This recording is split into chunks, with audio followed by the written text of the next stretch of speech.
Vaut mieux la fin d'une chose que son commencement à quelques heures de la clôture du 9e G de la francophonie Kinshasa sous l'ébullition de cet événement. Mesdames et messieurs, merci de nous rejoindre à cette nouvelle page informative. Voici donc l'essentiel de l'actualité. 4 points saillants dont la commémoration de la journée du génocide congolais était au cœur de la réunion du Conseil des ministres. Le président de la République, Félix Antoine Tshisekedi Tshilombo, a présidé cette importante réunion avec l'équipe gouvernementale. Lors du briefing conjoint de la francophonie, la directrice du comité de CG affirme que toutes les infrastructures sont dotées de bons équipements et loue les records nationaux et internationaux.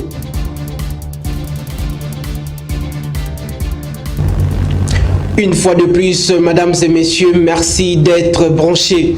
Débutant par cette information, le chef de l'État, Félix Antoine Tshisekedi Tshilombo, a présidé le vendredi 4 août dernier à la Cité de l'Union africaine la traditionnelle réunion du Conseil des ministres avec tous les membres du gouvernement. Sa communication a essentiellement porté sur 4 axes prioritaires, notamment la commémoration de la journée du génocide congolais, l'enregistrement des entreprises coopératives, l'urgence de la réhabilitation de la voie ferrée Kinshasa-Matadi. Regardez. La communication du président de la République a porté sur 4 points principaux, à savoir 1. De la commémoration de la journée nationale d'hommage aux victimes du génocide congolais à des fins économiques. Le président de la République a rappelé que la date du 2 août 2023 a marqué la première commémoration nationale de la journée du Génocoste, entendue journée d'hommage aux victimes du génocide congolais, instituée par les dispositions des articles 2.i et 28 de la loi numéro 22/065 du 26 décembre 2022 portant principes fondamentaux relatifs à la protection et à la réparation des victimes de violences sexuelles liées au conflit et des victimes des crimes contre la paix et la sécurité de l'humanité. Il a indiqué qu'à travers cette journée, désormais inscrite dans la mémoire collective en tant que peuple, nous commémorons chaque année la mémoire des millions de Congolaises et Congolais victimes ces dernières décennies des actes de barbarie et des cruautés indescriptibles, orchestrés par certaines puissances et leurs agents, motivés par une obsession à exploiter illégalement et contre les intérêts du peuple congolais les ressources naturelles.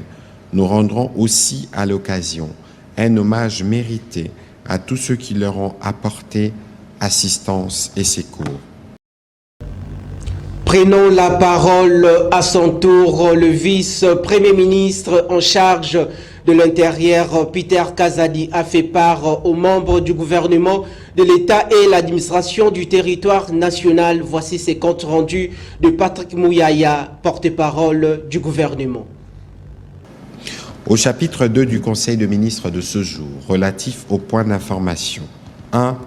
État et administration du territoire. Dans les registres sécuritaires, il est revenu sur les récents séjours qu'il a conduit dans les provinces de la Chopo et du Haut-Ouélé, mais aussi il a fait les points aux membres du Conseil de la situation qui prévaut dans les territoires d'Irumu, Djougou, Mambasa, Aru, Omahagi, où les forces de sécurité s'emploient à mettre fin à l'activisme de terroristes et des ADF-MTN. Les cibles de ces différentes milices sont les membres de la communauté antagoniste, les sites miniers et autres centres d'intérêt des négoces. La convocation du dialogue intra- et intercommunautaire devient un impératif à la recherche des solutions plus efficaces. Sur les volets sociaux, à la suite de la recommandation du président de la République, faite au cours de la 83e réunion du Conseil des ministres, le vice-premier ministre a informé le Conseil qu'il a mis en place une commission d'étude du dossier espace public occupé par les maraîchers de l'Interland de Kinshasa. Les experts de cette commission s'apprêtent à effectuer les descentes sur terrain au regard de la cartographie en vue de procéder à l'identification des occupants. Sachez que lors du briefing conjoint entre le ministre de la Communication, le directeur national de G de la francophonie et la directrice du comité des CG, le porte-parole du gouvernement salue l'engouement de tous les sportifs congolais et formule ses remerciements à tout le public de la capitale car l'événement n'a pas connu l'incident. Suivez. Au nom du gouvernement de la République démocratique du Congo et du président de la République, remercier le compatriote congolais et Kino en particulier, qui quotidiennement sont mobilisés sur tous les sites des compétitions à la fois sportives et culturelles. Moi-même, j'en ai été témoin. Il n'y a pas meilleur exemple d'appropriation, il n'y a pas meilleur exemple de montrer qu'en République démocratique du Congo, les sports comme la culture, c'est des domaines sur lesquels les jeunes tiennent beaucoup. À la suite de la communication du porte-parole du gouvernement de l'Union sacrée, le directeur du comité national du 9e G de la francophonie, Isidore Kwanja, salue l'appropriation de ces G de la francophonie par des Congolais et avance que la RDC a organisé la meilleure édition depuis l'histoire de cet événement à la fois culturel et sportif. Voici cet extrait choisi par votre rédaction. Au début, on a eu quelques difficultés avec les athlètes, avec les problèmes de l'eau qu'on a parlé autrefois. Aujourd'hui, tous les athlètes sont très heureux de passer de bons moments ici à Kinshasa. Les activités évoluent normalement. Plusieurs disciplines ont déjà terminé leur compétition. Aujourd'hui, d'ailleurs, je venais de remettre les médailles aux équipes de concours culturels pour la chanson. Ça évolue bien. Nous avons foi que ça sera une meilleure édition des Jeux de la francophonie. Déjà, la cérémonie d'ouverture était la meilleure de toute l'histoire de la francophonie, donc des Jeux de la francophonie. Cela démontre que nous sommes le plus grand pays francophone. Nous prenons toute notre place au sein de cette organisation et l'organisation de ces Jeux nous donne l'assurance de pouvoir organiser d'autres événements importants. Donc je suis vraiment très heureux de voir que vous tous, les hommes et femmes des médias, vous êtes également mobilisés parce que chaque matin quand je me réveille, je passe mon temps à voir qu'est-ce qui est écrit sur les Jeux de la francophonie. Je suis très heureux de voir que les commentaires qui sont faits sont des commentaires positifs et donc nous sommes fiers de vous et de toute la population congolaise. À son tour, la directrice du comité des CG de la francophonie dit que l'impossible n'est pas la RDC et loue l'esprit festif de la population congolaise pour leur soutien non seulement au pays hôte, la RDC, mais à tout le pays qui prennent part à cette activité de grande envergure ainsi que les records nationaux et internationaux. Suivez.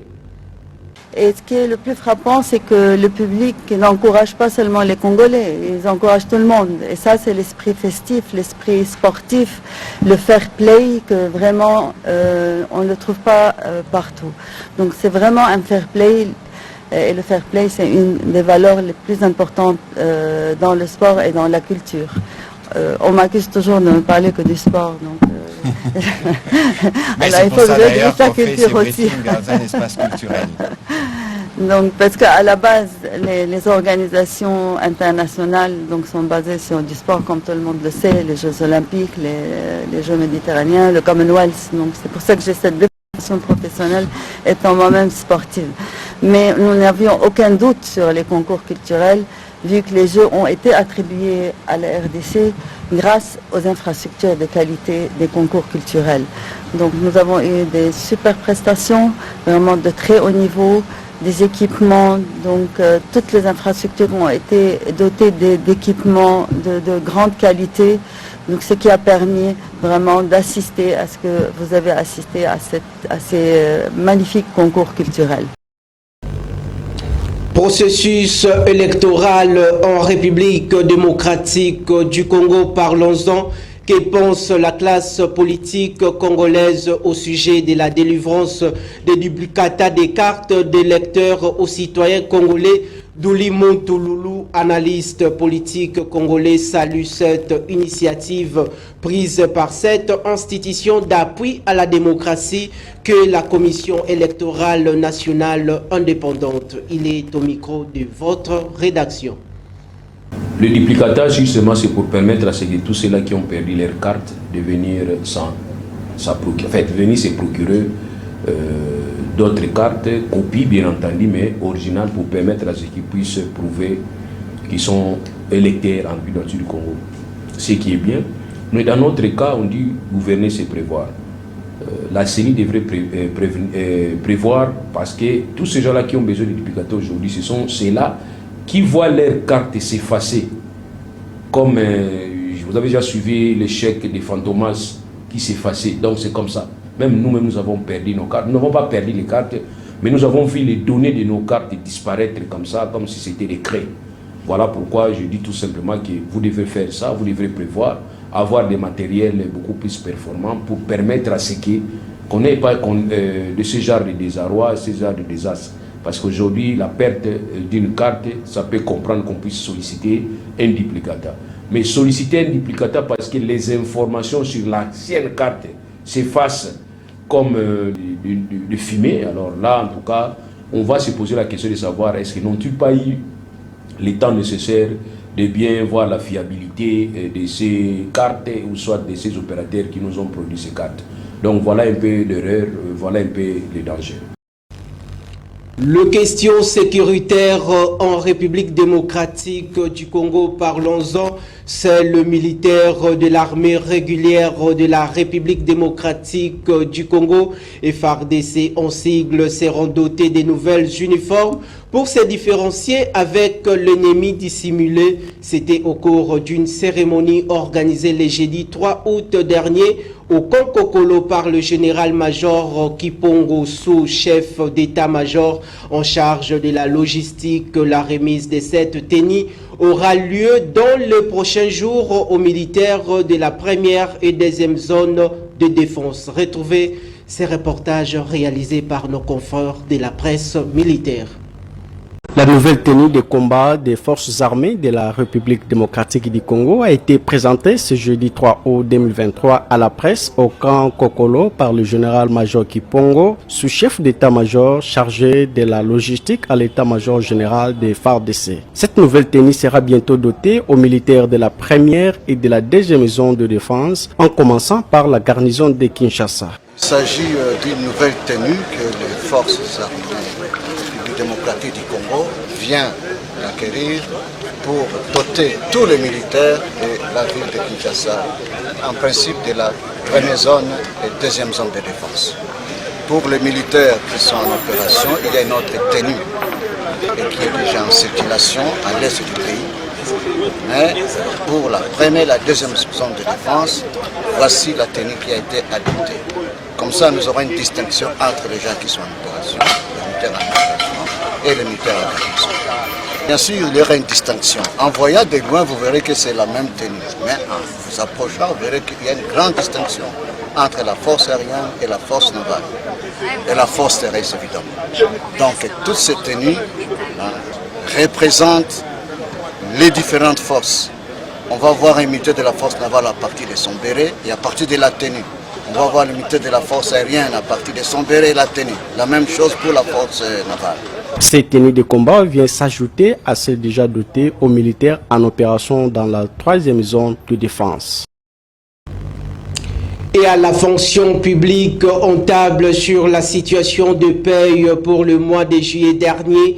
De cette année en cours, les fonctionnaires de l'État ont connu un retard d'une semaine des opérations de mise à jour et de nettoyage du fichier des agents publics tels que révélés par l'inspection générale des finances. Voici ces commentaires de Corinne Kadoulou. L'inspection générale des finances IGF en sigle a révélé dans un communiqué sur le retard de la paye des fonctionnaires de l'État pour le mois de juillet de l'année en cours.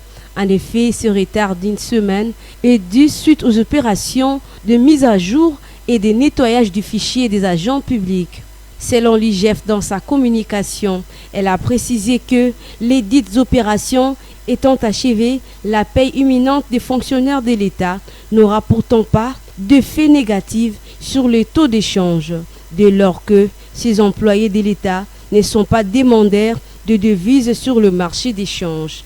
Par contre, cette structure attachée à la présidence de la République a rappelé que les fonctionnaires ou agents de l'État ont tout intérêt à bien garder leur rémunération en francs congolais afin de permettre qu'une appréciation progressive soit observée sur le marché d'échange depuis la mise en œuvre des mesures d'encadrement prises lors de la réunion extraordinaire de la conjoncture économique présidée le 17 juillet dernier par le président de la République, Félix-Antoine Tshisekedi Tshilombo, laquelle l'IGF, la FEC ainsi que l'Association congolaise des banques ont pris part comme étant associés. Changeons de registre, il y a multiplicité des cas de divorce à Kinshasa. Les causes de cette séparation des époux seraient attribuées à l'architecture de la société quinoise. Suivez. Le cas de divorce en République démocratique du Congo ne fait que monter en pourcentage depuis un certain temps. Et plusieurs personnes se posent des questions si ce phénomène est dû au fait que le marié ne se prépare pas suffisamment ou c'est lié à d'autres raisons. Je pense que lorsque le départ est mauvais, l'arrivée sera mauvaise. Quand je parle du départ, vous verrez que les gens donnent beaucoup d'énergie à préparer la fête de mariage. Cette énergie-là n'est pas mise à contribution lorsqu'il faut préparer le mariage. Le mariage, c'est toute une vie. La préparation pour entrer dans ce mariage, c'est là où il y a des problèmes.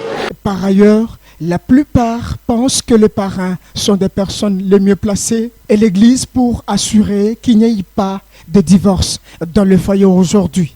À part la préparation, il y a également l'encadrement des parrains. Les parrains ont une grande responsabilité dans la réussite comme dans l'échec des mariages. Et lorsque vous acceptez de parrainer quelqu'un, c'est-à-dire vous acceptez de pouvoir être un veilleur, de pouvoir être quelqu'un qui est aux aguets pour voir si tout va bien ou tout va mal. Retenez que pour qu'il n'y ait pas trop de divorces dans le foyer, il faut que les deux personnes qui veulent s'unir dans le lien du mariage puissent prendre le temps de se connaître avant de s'engager dans le couple. D'un dossier à l'autre, retenez que le debout congolais et l'hymne national entonné en incarnant des valeurs culturelles et historiques de la succession des différents événements du pays dont les Congolais sont appelés à connaître et surtout d'intérioriser comme patrimoine immatériel. Retrouvez ces reportages réalisés par Aimé Kapena et Merveille Agoloa.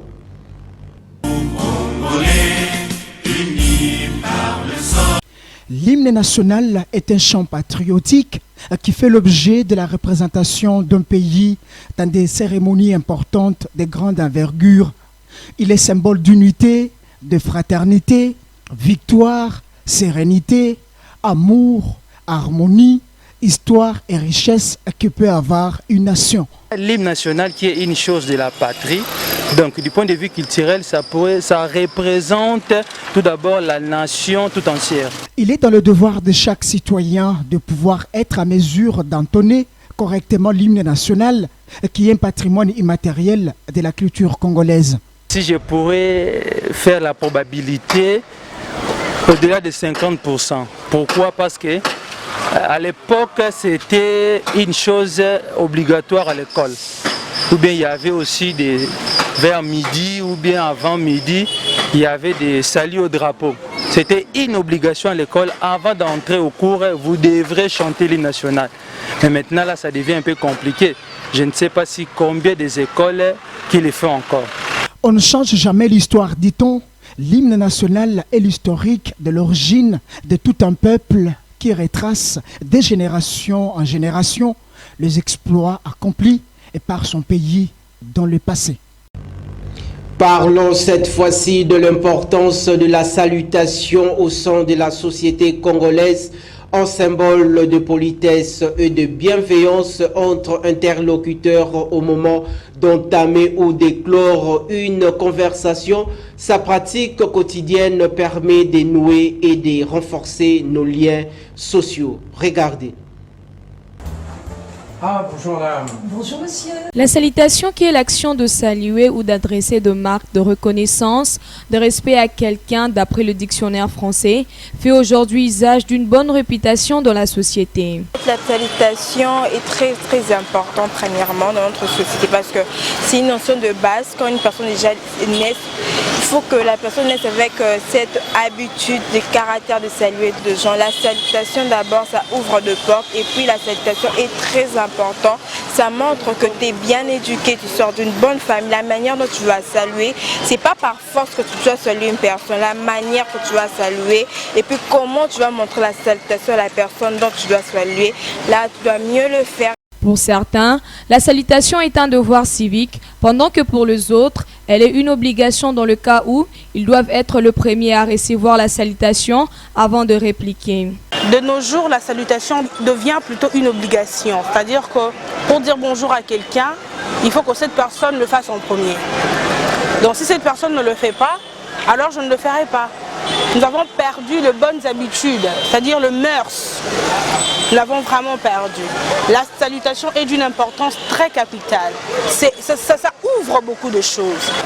La salutation reste une forme, une expression des bonnes habitudes. Ça ne coûte rien de dire bonjour. On ne paye pas pour ça. Tu pourras dire bonjour à quelqu'un aujourd'hui, demain cette personne sera ou peut être une canal de bénédiction pour toi. Salutation égale bonne réputation, dit-on. Saluons-nous souvent de temps à autre afin de nouer ou de renforcer le lien entre citoyens qui peut être d'une grande importance demain, sachant que l'avenir semble flou. Poursuivons par les activités de la francophonie à Kinshasa, la phase d'atterrissage de cet événement de portée internationale, le Léopard Basketball version féminine de la République démocratique du Congo ont enregistré leur victoire ce samedi 5 août au stade de Martyrs de la Pentecôte par un score écrasant de 82 contre 36 face à la sélection béninoise dans le cadre du match de classement. Rendez-vous du 9e G de la francophonie en RDC, restons-y.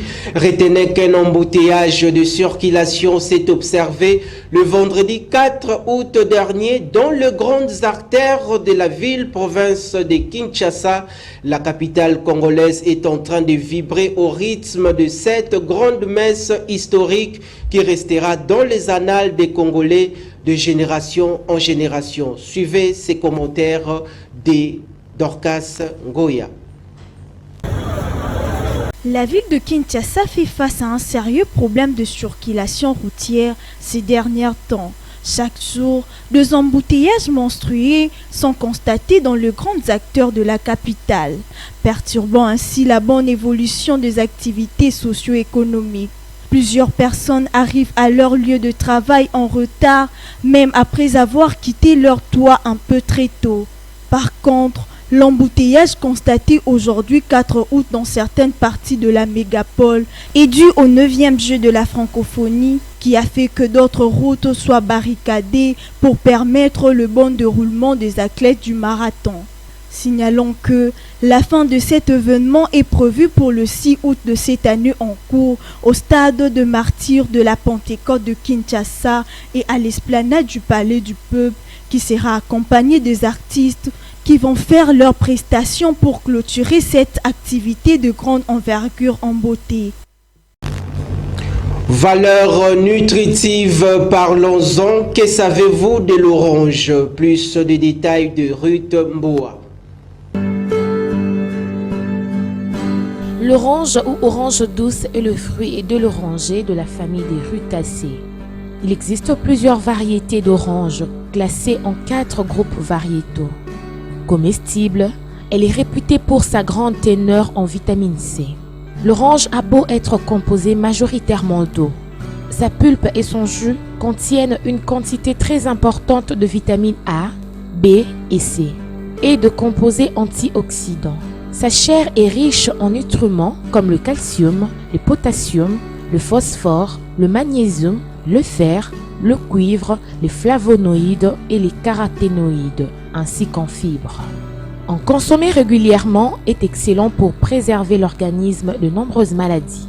Voici pour vous 6 bonnes raisons de consommer l'orange régulièrement. En premier lieu, l'orange protège nos yeux contre diverses maladies. Deuxièmement, elle lutte contre le cancer.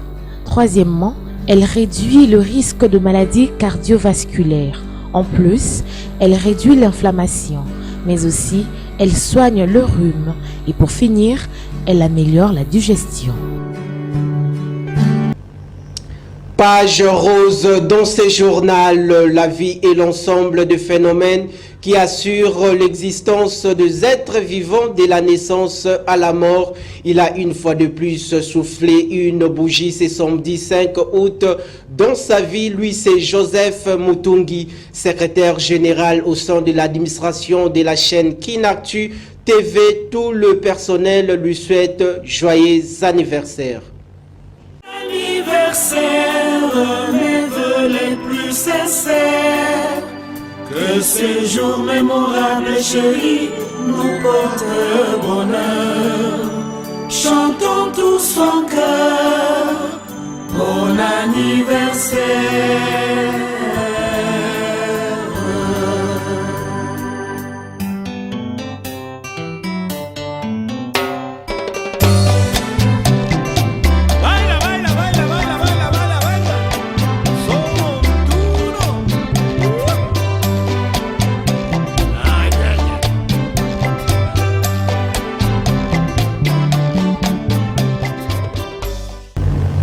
C'est ici que nous bouclons cette page informative sur nos antennes. Bien avant de nous quitter, voici donc le rappel de nos principaux titres.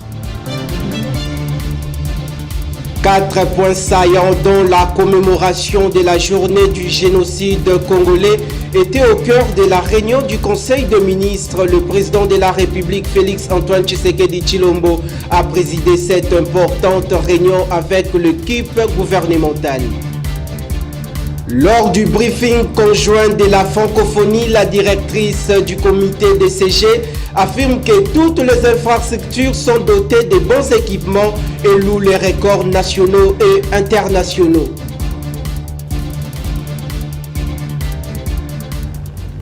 Les efforts sans relâche de la rédaction et de la technique a conduit à la réalisation de ce majestueux travail ensemble pour la réussite totale du 9e G de la francophonie à Kinshasa, car c'est le Congo qui gagne. Bonne continuité de nos programmes.